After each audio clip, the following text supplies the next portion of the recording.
బాహుబలి 2లో latest flash. భారీ అంచనాల మధ్య రాజమౌళి తీస్తున్న బాహుబలి 2 షూటింగ్కు సంబంధించి మరో ఆసక్తికర విషయం బయటపడింది. ఇప్పటి వరకు హైదరాబాదులో జరిగిన ఈ షూటింగ్ను రాజమౌళి 1500వ శతాబ్దం కాలం నాటి ఒక పురాతన పోర్చుగీస్ కోట నేపథ్యానికి బాహుబలి 2 షూటింగ్ మారబోతోంది. కేరళలో ఉన్న అత్యంత పురాతనమైన ఈ పోర్చుగల్ కోటకు చాలా పెద్ద చరిత్ర ఉంది. చాలా ఎత్తైన గోడలతో ఒక పురాతన రాజమహల్లా అలనాటి పోర్చుగల్ సంస్కృతిని ప్రతిబింబించేలా ఉండే ఈ కోటకు కొన్ని ముస్తాబులు చేసి రాజమౌళి తన బాహుబలి 2కు సంబంధించిన కొన్ని కీలక సన్నివేశాలు అక్కడ చిత్రీకరించబోతున్నాడు. సంక్రాంతి బ్రేక్ తరువాత రాజమౌళి తన షూటింగ్ను ఈ రోజు నుంచి ఆ పోర్చుగల్ కోటలో మొదలుపెట్టబోతున్నట్లు తెలుస్తోంది.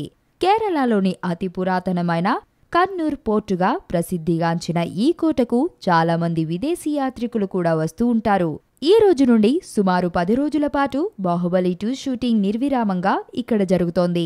ఈ సినిమాలో కీలక పాత్రలో నటిస్తున్న నటీనటులంతా ఈ షెడ్యూల్లో పాల్గొనబోతున్నారు.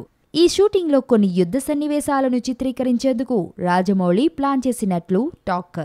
గత షూటింగ్ షెడ్యూల్లో బాహుబలి బిగినింగ్లో కనిపించే బుల్ ఫైట్ సీన్కు సీక్వెల్గా కొన్ని సన్నివేశాలను ఫిలిం సిటీలో చిత్రీకరించిన రాజమౌళి ఇప్పుడు తన కార్యస్థానాన్ని పురాతన పోర్చుగల్ కోటకు మార్చుకోవడం ఈ సినిమాకు సంబంధించి లేటెస్ట్ ఫ్లాష్.